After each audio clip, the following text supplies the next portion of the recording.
Okay, so we got Cole Nunn here after our last podcast, and we just wanted to see how you got on. So, what happened? Oh well, so obviously, I committed to racing at Fox Hill. Yeah. In the VMXDN, which something that I guess I always avoided. Yeah. I don't know why. I think mainly because I've said it before. I'm not really a fan of Farley Castle. When it's just my own opinion. I don't really like the place. No. I loved it when I went there and watched as a kid when Thorpe was there and stuff. It looked awesome, but I just never really had a couple of good results there, but nothing that really excited me. So obviously it all started off at Farley. So I guess I just avoided it really. I did have a few conversations with Dave King about it, throughout a few years, I guess, but I never really got too serious about it. And as soon as it went to Fox Hill, that kind of excited me a little bit more.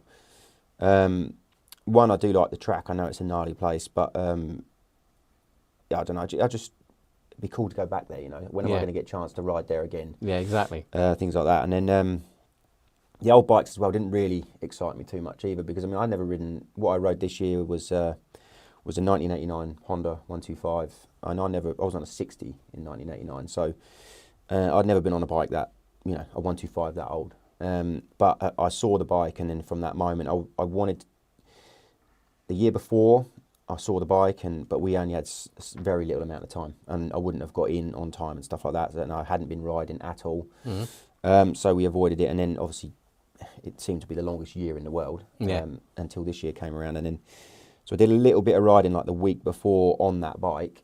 I tried to do a bit through the winter and stuff last winter, and then leading into also through the year, a couple of days here and there of just bike time fitness. I wouldn't say fitness because my body wasn't having any of it, but just bike time. And I had I was riding a Suzuki a lot with Jeff at SR75. I was riding all sorts of Suzukis basically, 450s, 250s, 125. He'd built a really nice 125, 252 stroke as well. Yeah, just whatever I could get my hands on really, just to get out and ride. And yeah, was doing some training days, SR75 training days as well, which was good. So it got me a little bit of bike time, but practicing's different to racing. Yeah. And I did have a race earlier at Ling this year with the vets as well, alongside the British Championship. And that one I felt kind of all right. I thought, leading up to it, I felt all right, and then I raced and I felt absolutely shocking. Like half a lap I felt mega, and then after that it was just the rest of the race was pure hell. I chose to ride a 250, which maybe wasn't a good choice, because I thought if I ride a 250, I can manhandle the bike. The bike's not going to manhandle me, especially with my current fitness, bike time and stuff. So, and then, but I was wrong, because obviously you have to ride a 250 so aggressively, and there was a few guys there that were definitely had been putting a little bit of effort in. There was no doubt about that. But that was cool. I wasn't there to do anything, to prove anything. I was just there to have a race. And again, to go to Ling, I'm not going to have any chances to ride at Ling again. So it's one of my favourite tracks. So yeah, that was a tough old day. I had a bit of an idea of then what it was going to be like to race Fox Hill. Although Fox Hill was a very, not I was going to say very short races, when the track is long. So the races, although you say they're 4 or 5 laps, there was a bit of dispute whether there were 4 or 5. No one could give me an honest answer of what they were, so I didn't know. And that's another 2.5, 3 minutes, whatever. Yeah. And at the end of the race. So I don't even remember what it was now myself. One of them was 4 laps, and I was happy at that because the red flag come out. But yeah, I felt a lot better, although it took me. It's a 2-day thing, so 2 races each day. I had entered 2 different classes, but I had to pull out of one because I just wasn't going to be able to do it. No. It wasn't going to work. The races were going to be back to back as well. So I definitely once I saw that, I had to pull out of the other one, which was a shame. But I really enjoyed being back on a 125. The bike felt kind of weird. We was running a little bit rich and stuff. It being an old bike as well, you've got to trust the bike. And it took me a little while to get the confidence up, I guess, with the jumps and stuff. I did the important stuff straight away. And some of the other stuff, which wasn't really that important, but it was just better on your body to jump at it. I did a couple of times the second day. But again, it's just, I don't know, I wasn't in the fight for the win or anything like that. No. I mean, I surprised myself. I must admit, I liked the results that I got. I was really happy. I was come away with a decent result. I think it was 4th overall.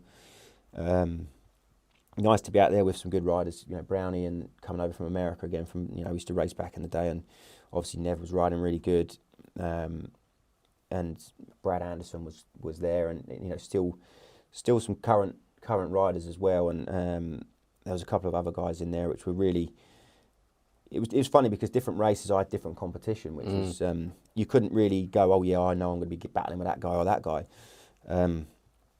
I ended up battling with 3-4 different guys, and a bit, it was just that cool old school feeling where you could come in afterwards and you could actually, everyone was having a laugh, and it was like chatting and just talking about riding really and enjoying riding. And okay, when you get on the track, the elbows come up a little bit and you do go into that race mode. But afterwards, if I'd have come 4th, if I'd have come 10th, I was still going to be smiling. Maybe I wasn't smile as much, but I was still smiling. Yeah. But I mean, I just really struggled with my breathing around there. I think from not racing for like 8 years, breathing's not natural anymore in that environment when you're under that intensity. So, and 125 racing is probably the most intense racing you're going to ever get into. So, yeah, it was good. Enjoyed it, and whether it happens again, we'll see. I mean, I'd like to say possibly it would. Whether it'll be the same class, I don't know. We'll just see what happens. I mean, the problem is, you go there and it is a relaxed environment. Everyone's having fun. Everyone's kind of having a beer in the evening and stuff like that.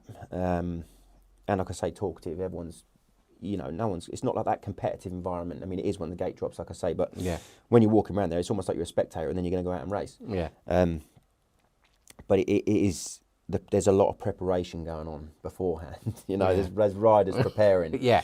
And whether I can dedicate a little bit more time, because that's what I need to do, dedicate a little bit more time, just so I feel better in myself and I can ride better, ride relaxed, not ride all tight. And I know when I'm riding tight, and I don't necessarily want to ride like that. But I don't know, racing one race a year, I think I'm always going to be a little bit tight. So it's the longer the weekend goes on, the more I'll loosen up. Did you have good results at Ling, or can you remember? At Ling, I had a 4th in the first race, which was okay. I mean, it wasn't brilliant. I mean, when I say it wasn't brilliant, the result itself was okay because the way I rode was shocking. I mean, I just literally done about 2 laps of riding, and then the rest of it was holding on and just hoping for the checker flag. That's literally how it was. And then the second race, something went wrong with the rear shock, which was a shame. And I actually thought that I was riding that bad that it was me. And I'm thinking, why is the bike doing these weird things? And then about half a lap later, I was like, no, that's not me. I can't be me. I can't be, So it was just one of those things. We didn't really have a lot of time on the race bike because I had a 250 that I'd been practicing on. But then it was my decision, really. Jeff had built this bike, and then I was like, well, do I really want more power, and do I really want this? And the bike looked so good. I was like, I've got to have to ride it, And then I went out and practicing it, but it was good. He'd done a really good bike. But yeah, we didn't really have any time to set it up suspension wise and stuff like that. So it was a little bit harsh right from the beginning of the day. And I do remember at Ling that specific day, it was quite hard for Ling in the morning. Yeah, it was, because it had normally there's been rain, but we didn't have no rain for at least 2 weeks prior. Yeah, it was really hard. And the bumps were not as they used to be. It used to be kind of like sandy. It's not a deep sand track. No.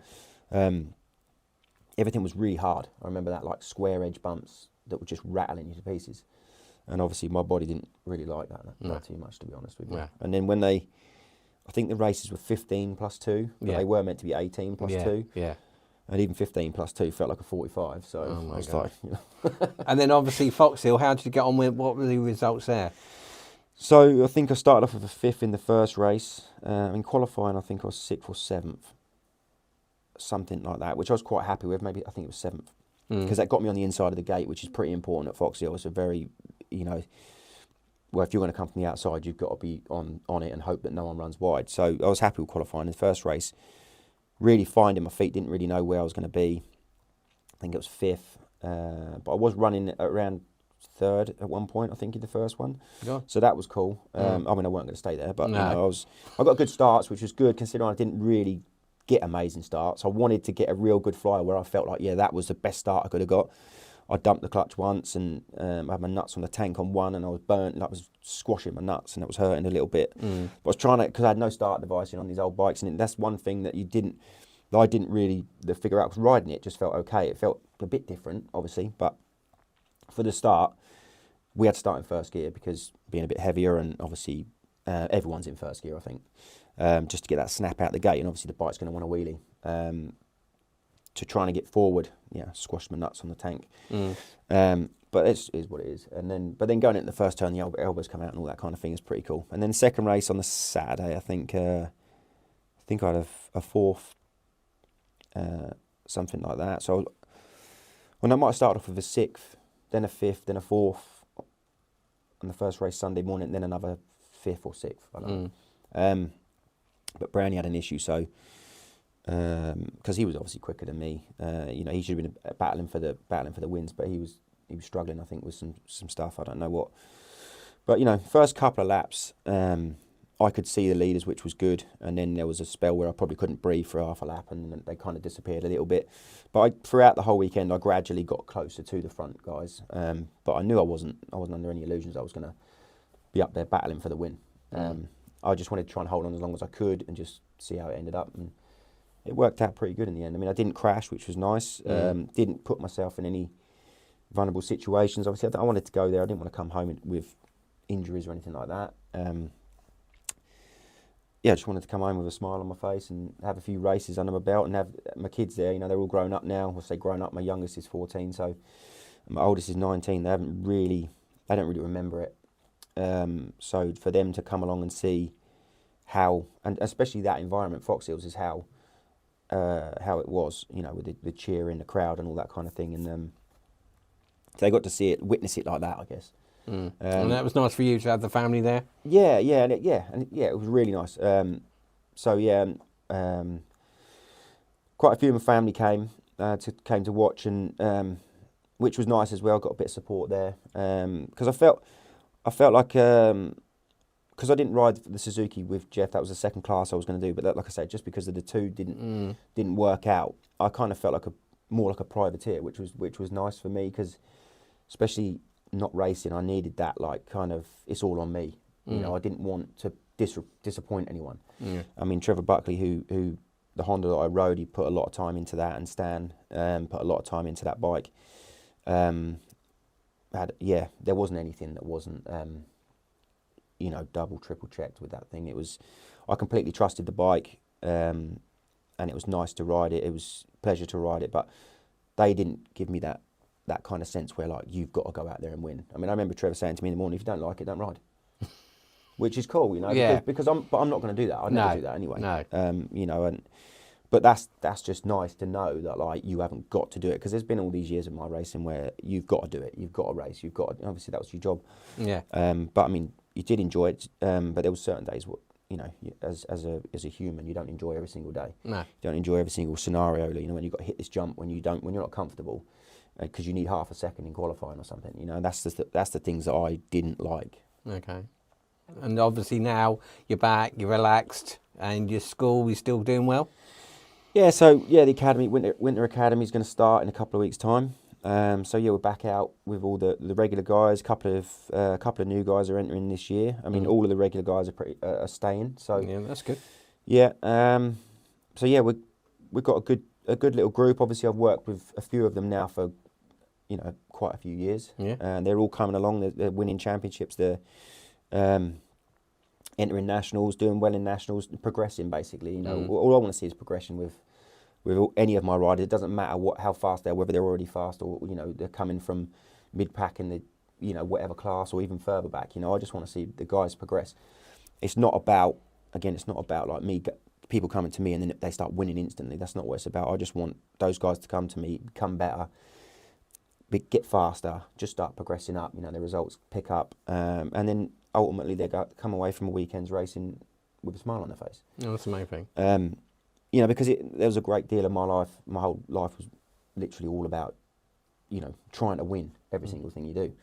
So, and a lot of people have that mentality in motocross. It's just in sport in general. But now I don't have to feel like that anymore. I can just. But I mean, obviously, if my guys are capable of winning, I'll tell them they're capable of winning. because some guys, they don't believe it. You know, there's a lot involved in training, not just the technique, you know, what they're doing off the track, on the track. You know, there's a massive mental side to it as well. And I'm not a sports psychiatrist, so, but you know, you can try and work out a little bit with him, and you can see, right, okay, he doesn't, you know, does he really want this? You know, is he going to put that next 5% in, 10% in when the time's right? And that's kind of the things you have to work out with him. But then the rider needs to believe in himself as well. Okay. And that's really important, because without that last little bit of belief, then they're always going to ride around. Whether they're capable of winning, they're going to finish second, third, or fourth. You know? Okay. So yeah, there's a lot involved. And will we see you on the starting line of 2024? I don't know. We'll see. I mean, obviously, I've done more riding this year than I have in the last 8 years. So, and when I say I've done more riding, I've probably rode on 8 days.